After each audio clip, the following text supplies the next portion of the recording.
Hello students, I am Rajeshwar, your geography teacher. Today we will discuss chapter 18 agriculture, cash crop 2. In this chapter, we will discuss about cotton, jute, tea, coffee. Cotton is a cash crop that supplies raw material to the textile industry in India. India ranks second to the USA in cotton producing area. Climatic condition for cotton temperature, cotton needs 21 degrees Celsius to 30 degrees Celsius temperature. A long growing period of at least 200 frost free days is necessary for the plant to mature. Cotton is an extremely sensitive plant in frost and late spring or early autumn frost, which can kill the plant and destroy the crop. Rainfall should be between 50 centimeter to 75 centimeter. More than 85 centimeter of rainfall is harmful. Rainfall during the ball opening and harvesting period is harmful for the plant as it makes them vulnerable to pests and disease. Soil. Soil. Deep and medium black soil is ideal for the cultivation of cotton crop.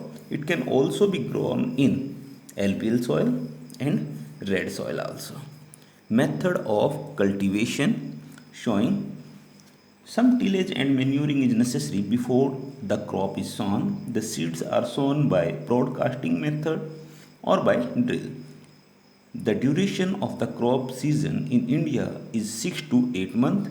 Sowing is done mostly before the onset of rain in case of the kharif crop.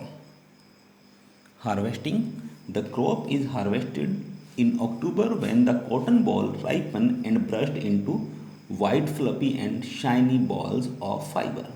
The crop is harvested in 3 to 4 picking as the balls mature. Yield decrease with successive pickings. Next is processing. After harvesting, the cotton ball passes through the following process. First process is known as gind. After the cotton ball has been picked either by machine or by hand, it is ginned. Ginning is the process used to separate the fiber or lint from the seed and the short fiber or lint which adhere to them. The seeds may be crushed to yield oil, the residue being used for cattle fodder. The cotton lint or fiber itself is baled for transport to the manufacturing region. Fiber are washed and then camped to form a rope like mass or fiber known as silver. The silver is fed to the splints and spun to make cotton yarn. In India, five main varieties of cotton are grown. They are the superior long staple, superior medium staple, and short staple. Now the distribution of cotton. Cotton occupies about 5% of the total crop area in India. The chief cotton producing areas in India are the northwestern Deccan on the fertile black soil, the central and southern Deccan of Karnataka and Tamil Nadu, the upper Ganga valley where much of the cotton is grown with irrigation. Near about 72% of total area and 60% of total production in the country comes from four states. These are Gujarat, Andhra Pradesh, Telangana, Maharashtra, and Punjab also. Madhya Pradesh, Rajasthan, Haryana, Karnataka, and Tamil Nadu also supply cotton to the country. Next is jute. Jute is one of the important fiber crop in India. There are two main important species. They are the white jute and the tosa jute. White jute account for 75% of the total production. In India, it is hardy, highly adaptable and grows well on both lowland and upland. The tosa jute is grown only on upland and it is averse of flooding and occupies about 25% of the total jute area in the country. Jute is also referred as golden fiber as it provides huge revenue to the government. The jute plant grows to a height of 2 to 4 meter. Its fiber in the inner bark is soft and strong and can be drawn out into yarn of good length. Mesta is inferior substitute for cotton. It can withstand drought condition. Therefore, it is grown where jute cannot be grown. Bags and rough use of made from the Mesta. Mesta cultivation is undertaken in some parts of Assam, Bihar, and Odisha. Now, the climatic condition for jute, temperature should be between 24 to 35 degrees Celsius and relative humidity should be 90%. Rainfall, it need rainfall more than 150 centimeter and the rainfall should be well distributed throughout the growing period. Occasional showers at an interval of about 1 week are most beneficial for it. Soil, jute grows best on the soil enriched by new alluvium brought by the river. Loamy soil are most suitable for jute production as water sinks quickly into it. The clay soil gives the heaviest yield but the fiber is sticky. Sandy soil produces a coarser fiber. Now the method of cultivation. First of all, sowing. The fields are growing jute have to be thoroughly prepared before the crop is sown in February on lowland and March-June on upland. Sowing of the seeds is done by drilling or broadcasting. Then harvesting. The crop is harvested from July to September, about 8 to 10 months after sowing. Relatively higher yield are obtained from the crop sown during the winter season. A delay in harvest also adds to delay but usually produce coarser fiber. When the plant attain a height of 2 to 4 meter and are mature, these are cut, bundled and then put into the pond for retting. After 20 to 25 days, the bark is peeled from the plant by hand and fiber is then removed from the pith. Then it is rinsed, washed, dried and pressed into the bales. Now the processing of jute. Jute is harvested by hand.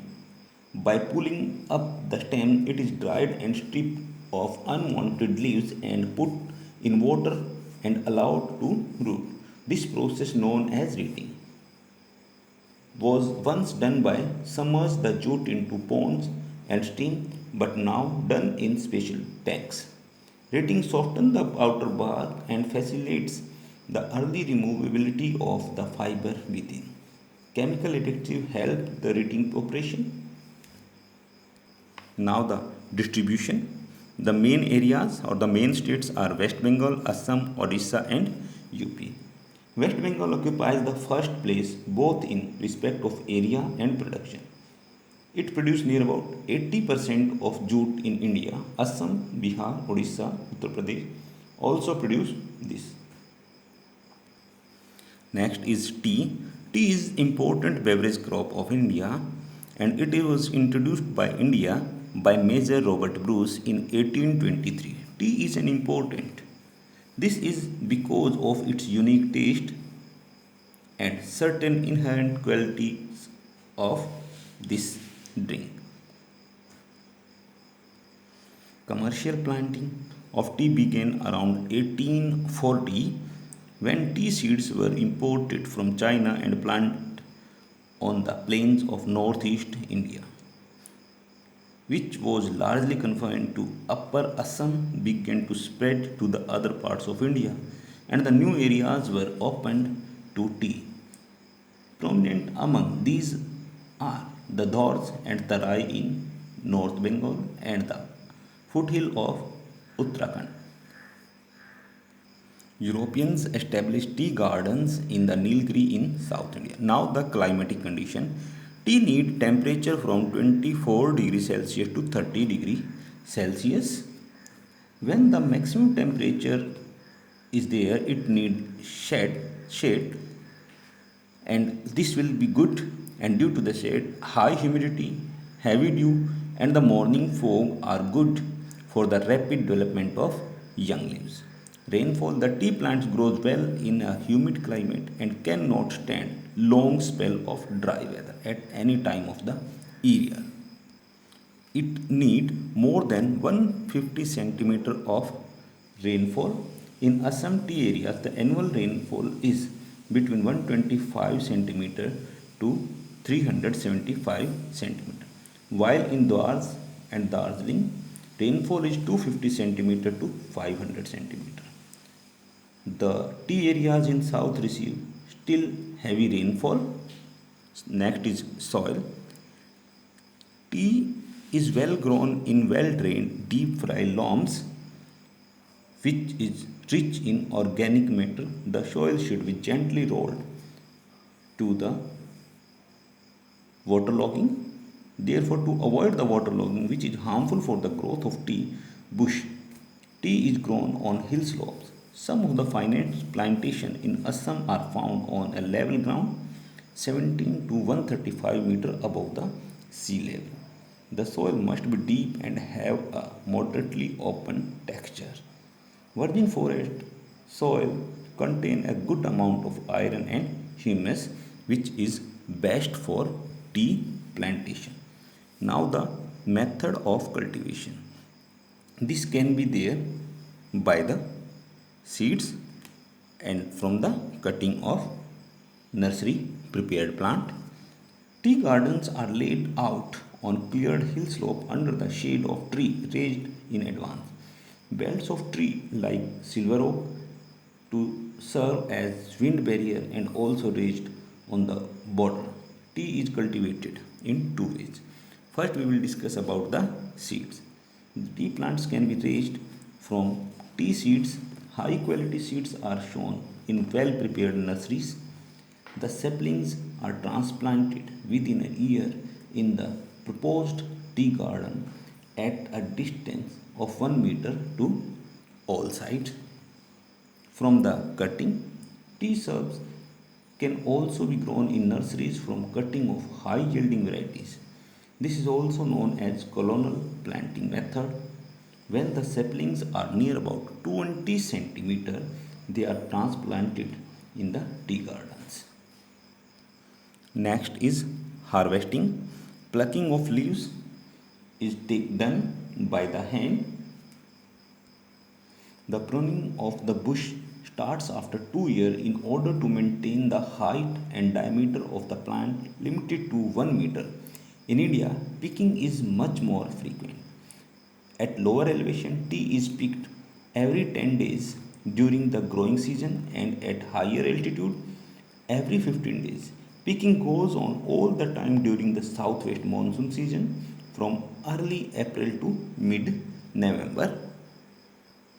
The tea shrubs continue to be produced for about 50 years after the restocking is necessary.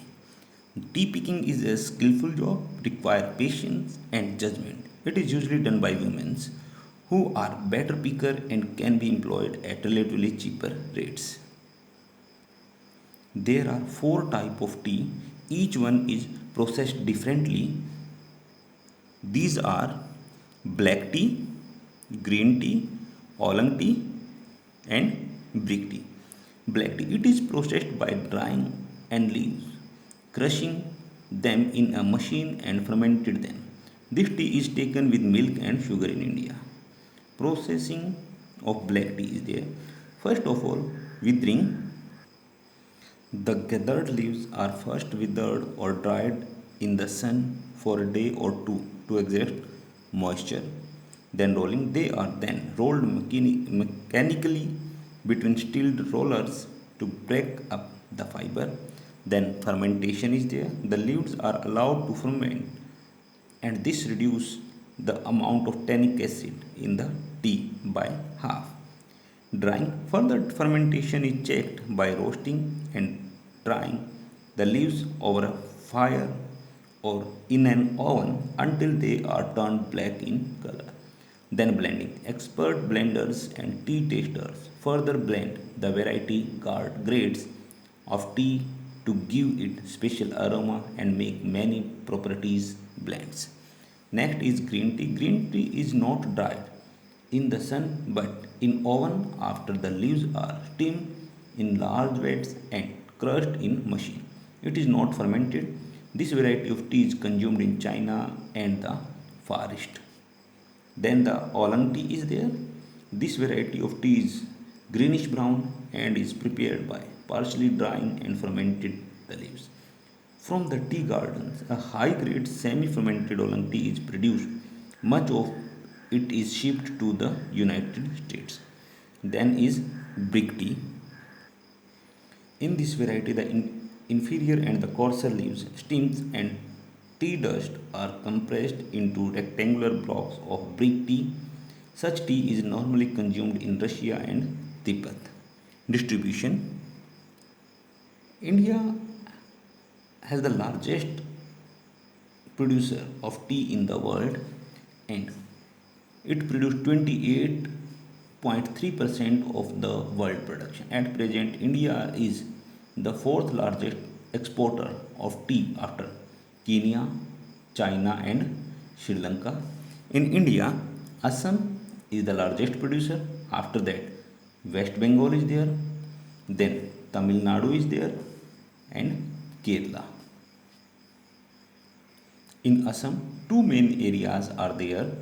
First is Brahmaputra Valley and second is Surma Valley. In West Bengal, the Duars and the Darjeeling Hill. In Tamil Nadu, Nilgiri district is the foremost producer. Other produce include Coimbatore, Kanyakumari and Madurai. Next is coffee. Coffee was introduced in India in the 17th century when Fakir Baba Badun during the 17th century has brought the seeds from Arabia and first settling from these were raised in the Baba Badun hills in Karnataka. Coffee cultivation became more firmly established during the early decades of 19th century when it is also spread to several other districts in Karnataka, Kerala and Tamil Nadu. There are three variety of coffee is there: coffee robusta, coffee liberica and coffee arabica. Coffee robusta is grown in lower elevation between 300 to 600 meters in India. Coffee liberica, it is a hardy disease resistant species suited to lowland rather than upland condition. It gives heavy yield of moderate quality coffee. Coffee Arabica, it is the finest coffee, but it is very delicate and susceptible to leaf and the other disease. It is grown over 60% of the area under coffee on slopes ranging from 750 to 1500 meter above the sea level. The main variety are Chicks, Krug, Kent, Blue Mountain, etc. It produces superior quality beans, the hectare per yield ranging from 500 to 600 kg. Now the climatic condition, temperature. Coffee need 15 to 28 degrees Celsius temperature and moderate supply of moisture, but there must be fairly long spell of dry weather for the beans to ripen. It cannot stand frost nor very high temperature above 30 degrees Celsius. Strong sunshine and snowfall both are harmful for the plant. Its cultivation therefore is restricted to areas where the mean annual temperature does not exceed more than 28 degrees Celsius. Rainfall, it needs rainfall between 150 centimeter to 200 centimeter and rainfall should be well distributed. It can even be grown in areas having 325 centimeter of rainfall. Soil, coffee cultivation requires rich, well drained, frail, loamy soil containing a good deal of vegetal mule. Usually, cattle manure, oil cakes are used as a manure.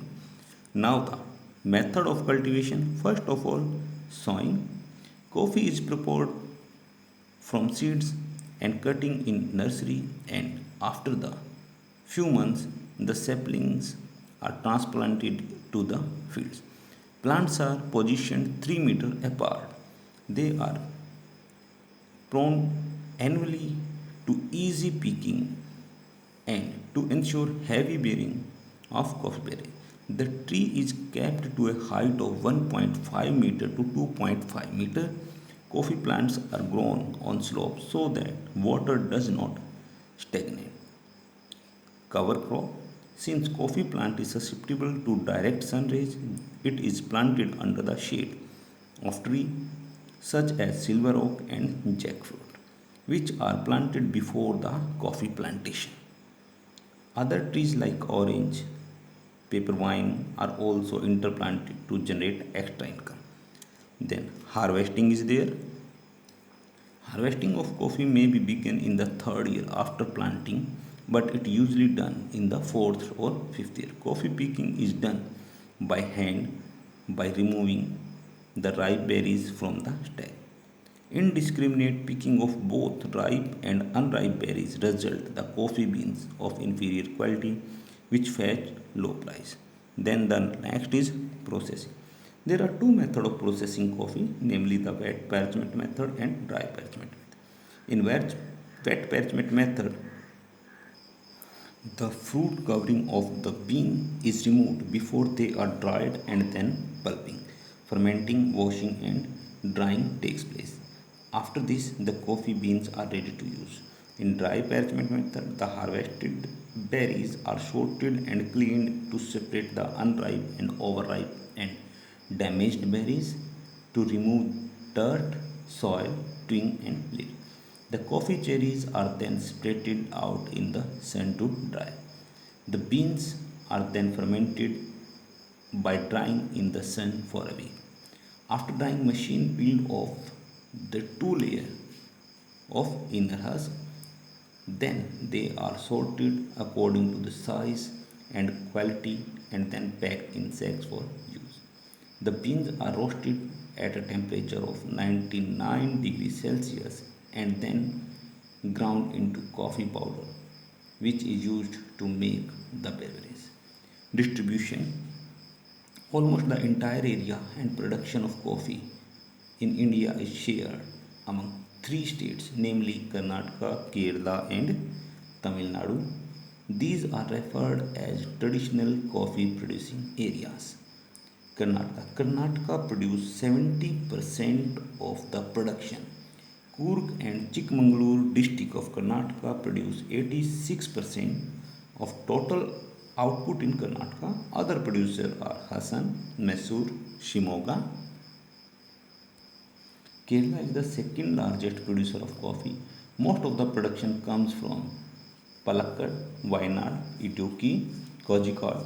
Picking of berry takes place just after the monsoon is over. Sunny weather help in drying the berries. Tamil Nadu provide 5.8% of the total production of coffee in the country. Nilgiri district alone account for half of the production of the state.